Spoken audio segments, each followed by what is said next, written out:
basically, we wanted to do a bit of a session today on thriving in challenging times. Obviously, it's challenging times for everybody in one way or another at the moment. I think, James, do you want to start by just telling us all a little bit about MPC, and then we'll crack on? Absolutely, yes. So for those of you that are new to My People Club and haven't heard too much about us, then firstly, welcome. My People Club has been a live launch since the beginning of March, really aimed at people who are in a HR coaching or training profession. And that can be in a traditional profession as a trainer or in L&D or as a professional coach or someone in a HR role. But I think now in the world we're living in these very different times, training is something that a lot more people are doing. They're sharing their skills and their expertise through forums such as this, using tools such as this like Zoom. So picking up tips of how to deliver your content, how to present yourself through video conferencing or through audio, through phone calls, etc., is really important. So actually, it still makes sense that you're part of this group and part of My People Club. And as part of the membership, you get access to a whole raft of documents, guides, policies, checklists, self-assessments, slide packs, kind of everything you need to know and have access to in order to assess yourself as a coach or a trainer. Everything you need in order to be a successful HR professional, to manage people, manage employee issues, of which, as I'm sure some of you know or your family and friends are telling you, is quite hot at the moment. And we've got other experts on board as well, people who are sharing their expertise through specific masterclasses with workbooks. We've got businesses on board who complement what we do and offer products and services, and some of which at a discount. And it's a community, it's a place for everyone to come together to share their ideas, ask the questions that maybe they don't want to ask at work or to clients or to other people. And it's a really safe place to do that. So if you want to find out more about My People Club, then head on to the website at www.mypeopleclub.com. So this is today's Lunchtime Learns, all about thriving in challenging times. And what we'll take you through over the next kind of 20-25 minutes will really be about how you stay motivated and positive in these challenging times, and how to recognize what you are in control of and what you're not in control of. There's a lot of stuff going on that's just not in your control. So being aware of that is really important, and choosing the right mindset to accompany that. We'll then look at how you seek the right opportunities to thrive and how you put those into a bit of a plan. And at the end, we'll have time to record and ask and answer any Q&As. So let me hand to Chris, who will kick us off talking about staying motivated and positive. Yeah, sure. So once I start it off, and I'll just have to, it might flick a bit because the keys seem to be a little bit sticky. But wanted to start off with a quote, if you can see that. I know on my screen, it's just move the people over here a bit. So the one thing you can't take away from me is the way you choose to respond to things. So a lot of motivational stuff does boil down to the way you respond to things, the way you have, what attitude you want to have towards things. And it's very difficult sometimes when you're in the thick of things to choose your attitude. If you're in the middle of an argument with someone, for example, it's very hard to choose the way you respond sometimes. Particularly, if you've dealt with something in a particular way for a long time, then it's even more difficult to change that, but it can be changed. And we're just going to touch on some of the things around that today that might help you. So, what are you in control of? And the answer is quite hard for a lot of people, is literally just yourself. So, as much as we might try to control other people, or we would like to control our children, our other halves, all that sort of stuff, you can only control yourself. It's a hard lesson to learn, but it's true. You absolutely can control your response to things. It does need a lot of practice, but it can be done. And you choose your attitude. So learn this lesson from other people and practice. So I think really to start with, what I want to say is that obviously we're talking today about thriving in challenging times, and we're going to give you some tips around mindset and focus and other bits and bobs.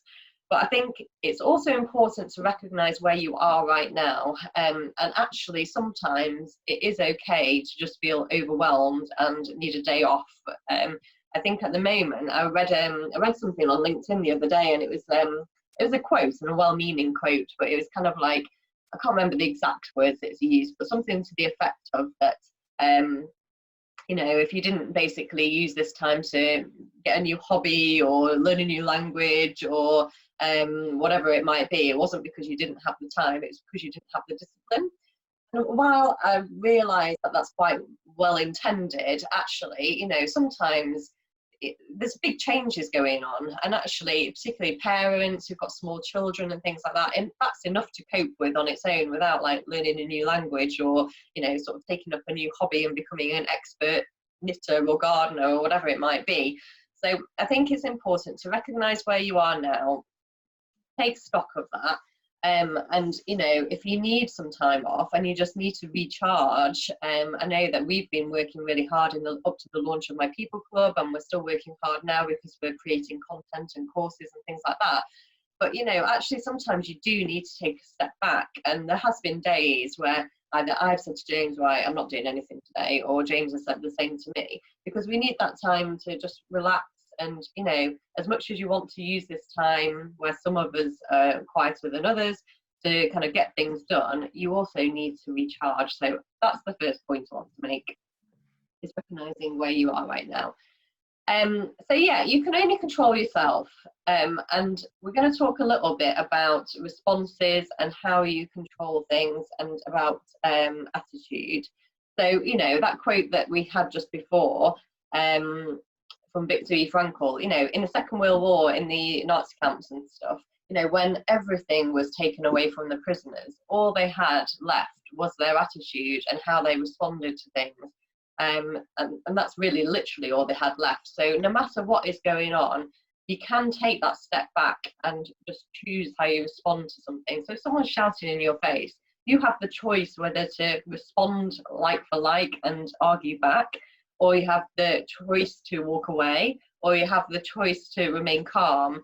And you know, I'm not saying it's easy, it takes a lot of practice, but the choice is there. And I think that's really what we want to really focus on through challenging times, is take stock of where you are and then go forward from there and intentionally choose the direction you want to go in.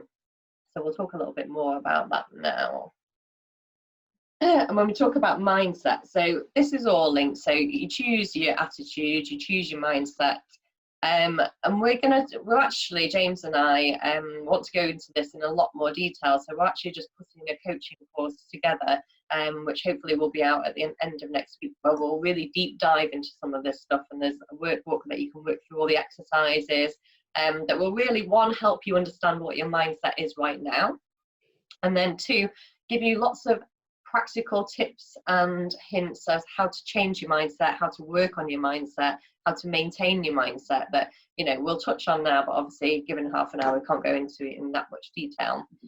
So things that can help your mindset and keep you focused, we want to look at a couple of things. So we're going to start by showing you an exercise. So I want everybody to just kind of shake it off a little bit, and then I want you to stretch up as high as you can go.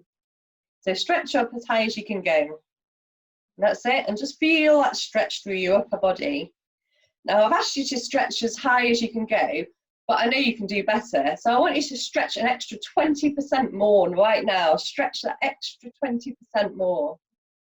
And you all managed to do it, didn't you? Even though I had said to you at the beginning, stretch as high as you can, you all managed to go that little bit further right then. And then just relax and shake it off a little bit. So that's just a little tiny exercise, but no matter what, you can always go that little bit further, you know, no matter, you know, and you see this all the time in athletes or in people's resolve, like if we go back to the Nazi camps, you know, that just that resolve, no matter how hard things are, you have got that little bit extra in you, that little bit of extra oomph. So when it comes to some of this stuff, and some of this stuff isn't rocket science, and it's quite funny actually, because I was watching a mindset, it was an Instagram live actually, and I'm reading a book at the moment, and they say, you know, a lot of this stuff isn't rocket science. It's really simple things, but it's really simple things that can be done, or you don't bother doing, basically, in layman's terms. So these little things that if you do again and again and again over time will make a difference. But they're just as easy not to do it. And then again, it's like the compound effect, isn't it? That again, if you don't do it, then you'll go off in a different direction. So some of the stuff you can do to help you get in that little bit in the right direction, create daily routines. So, you know, mindset, if you want a positive mindset, you have to surround yourself by positivity to begin with. And again, at the moment, this can be quite challenging. So, you know, limit things like the amount of times that you watch the news, limit the amount of times you're in social media, Facebook, all that sort of stuff. So I know as a HR person, I'm in various HR groups on LinkedIn and Facebook and all the rest of it.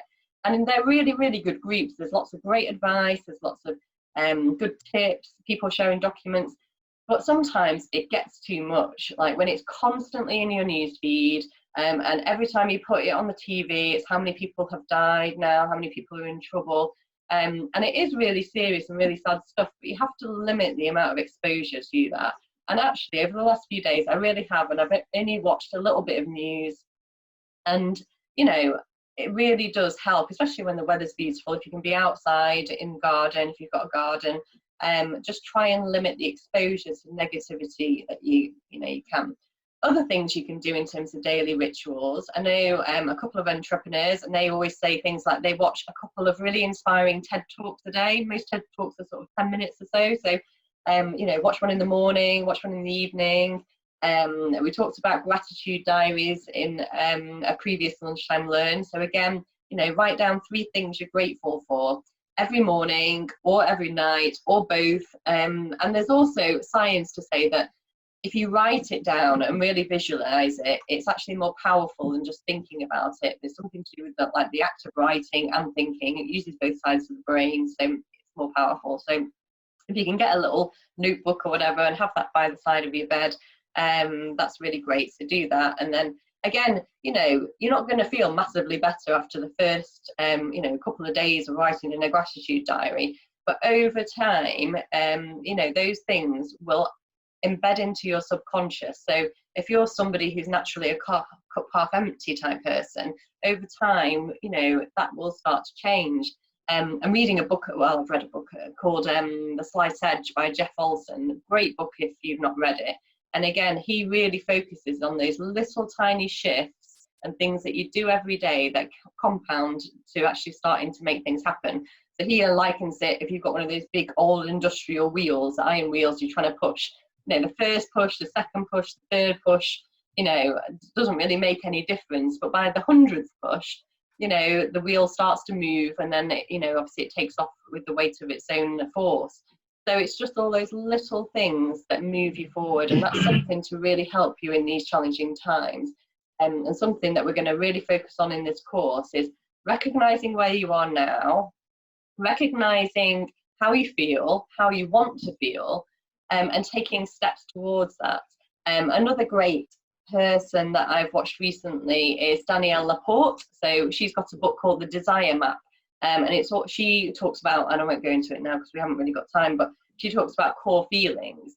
And one of the things she said is like, it's like when you're in an argument, for example, you can just say, stop, no, this is not one of my core feelings. You know, you sort of end up mapping out sort of, I don't know, 3 to 5 core feelings that you want to be able to feel in your life most of the time. And you can just say, stop, no, this isn't how I want to feel, and you can choose to change that. And again, you're not going to be able to do that overnight, but with practice and with having that routine, and routine is a massive part of this. So we've done the exercise, we've talked about daily routines, and again, we've touched on the inspiring content, but actually I would really encourage you to do that. So I've started watching TED Talks every day, and they really do inspire you, especially if you get hold of some good ones. We might put a little list together of some particular ones to watch. So definitely do that. Let's have a look.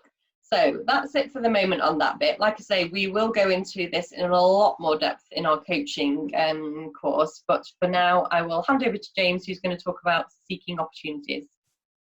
Fantastic, thank you. And Chris, as you're in control of the slides, I'll give you a little nudge to flick them on. So what I want to talk about is how you find the right opportunities to thrive. So who can you work with? What can you do? What are the little things that you can have in place and put in place that give you something to aim towards, give you something and someone to work with, to talk to, and that will keep you going as we go through these challenging times. So if you can flick it on, please, Chris. So 3 important messages, and particularly as business owners, it's really important that you do keep selling, because whilst people are spending less at the moment, they will come out the other end and they will, to some extent, still have money to spend. Certainly if they're businesses or even individuals, they will want to be buying at the other end. And if you continue through this time to sell, and by that we mean selling yourself, marketing yourself, being visible on LinkedIn, on Facebook, whatever channels it is, then you're staying in the front of people's mind.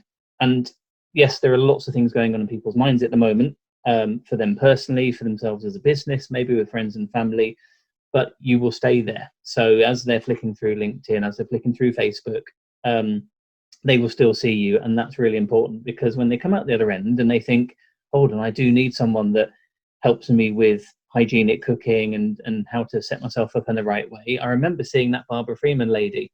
I must get in touch with her. It's just really important that you're staying in front of people's minds. So do keep selling, and don't worry that it feels like you're needing to sell stuff right now, because some stuff might come through. You might actually get clients or prospective clients buying your stuff right now because what you offer is something they need right now. But as a minimum, you're staying visible, and that's really important. And also take the opportunity to think about who else you can work with. My People Club is a great opportunity of collaboration between Chris and I, where we each had our own respective businesses and still do, but we collaborated to produce something else. And so now's the time also to think, actually, is there something I can offer to people right now if I work with someone else? So if I use Barbara as an example again, Barbara's got her business and her trade, and she wants to take it online, or maybe she wants to produce some videos. Maybe Barbara wants to collaborate with someone who is a video producer or is really good with merging audio files with video files and putting some funky graphics on and turning them into something that could be purchased. But have a think, who could you work with that complements what you do and that can help you offer something that's really relevant right now? Or start a conversation with someone now for something you'll do at the other end. So when we come out of lockdown, when we start to get back to whatever the new normal looks like, who could you be working with? Who could you be collaborating with to offer something a bit better and a bit different? And that doesn't have to change what you do as a business right now. It could complement it. And a lot of people are doing podcasts. They're either running podcasts or they are appearing as guests or writing blogs or doing guest blogs. And there are a million different places you can look. One place that I use to find people who are looking for guests for their podcasts is a site called Spot a Guest, and it's perfectly free. You just have to sign up. You register some details, a bit around what you do and what you would like to contribute on a podcast as a guest. And people can come and find you, or you can search people who run podcasts and approach them and tell them a bit about yourself, tell them what you'd like to share. And the great thing with podcasts is they don't have to be done necessarily at specific days or specific times. It can be flexible. So it can be recorded as and when it suits both of you, but then shared out to the wide world at a different time. And that's obviously in the control of the person running the podcast. But there is that flexibility there, which is great. And because most podcasts obviously are audio, you don't have to worry about how you appear in front of the camera and worry that you might need to kind of get out of your pajama bottoms and put some trousers on.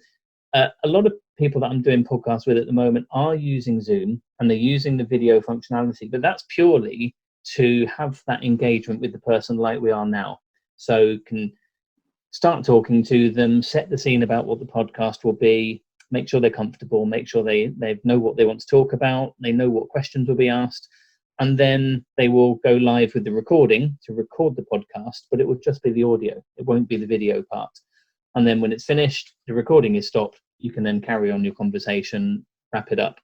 The person then who's running that podcast will have the audio file of what you've discussed, and that will become their podcast. So if video is something you're not 100% comfortable with in terms of it going out to the internet, don't worry, podcasts are a great way of doing that as audio only. And blogs, I mean, if you run a business, blogging is really important anyway. Writing quite full blogs not only shows your expertise, it shows the value you add and shows that you're an authority in what you do, but it's also really rich content for you to break up into other posts that you can share across different social media channels. You can just take out certain sentences or paragraphs and use those. And look for other people who are looking for guest blogs as well. There are lots of websites out there where they do regular blogs and they have regular contributors, or they want just one-off contributors. And I just checked earlier, and a really simple Google search of guest blogs brings up a whole raft of sites. And you can flick through them and decide which one you'd like to be a part of. And look through your Facebook connections, look through your LinkedIn connections as well, and just do a simple search on guest blogs and see who comes up. Okay, can you flick on, please, Chris? So then let's just kind of wrap up by thinking about creating a plan. So we've talked through some of the things you can do to get yourself in the right mindset, some stuff that can help you remain positive, through videos you can watch, TEDx talks you can look at, exercises you can do. We've talked about keeping yourself visible. We talked about how you sell yourself through your own marketing, through being a guest on podcasts and so on. But in terms of then creating a plan, the important thing is to take everything that you've got going on in your head, that you're reading, that you're listening to, that you're watching, and write it down. Write it down on paper is even better than writing onto your computer, whether you're using OneNote or email or Word or Asana, any other tools. Write it down on paper. That's a much better way of enforcing what you're doing and mentally making a commitment to it. So write it all down and think about what you want to do and when you want to do it, because you can't do everything in day one. It might be that some stuff you have to do before others, and it might be that some bits take longer, or you've maybe got to learn a new tool or learn something or gain some confidence to do a podcast or even a video tutorial or something.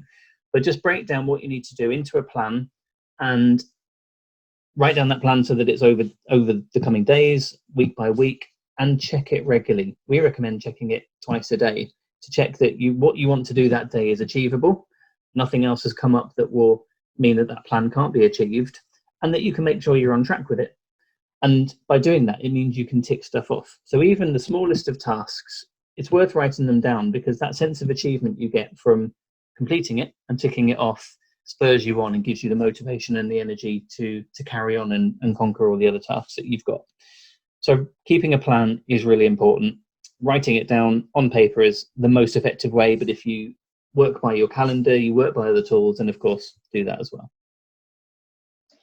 I think that's really good stuff, and writing it down is great. I actually got sent a planner from my coach actually the other week excuse me, which I shared, and it's by a guy called Brendan Burchard, who's one of America's top coaches.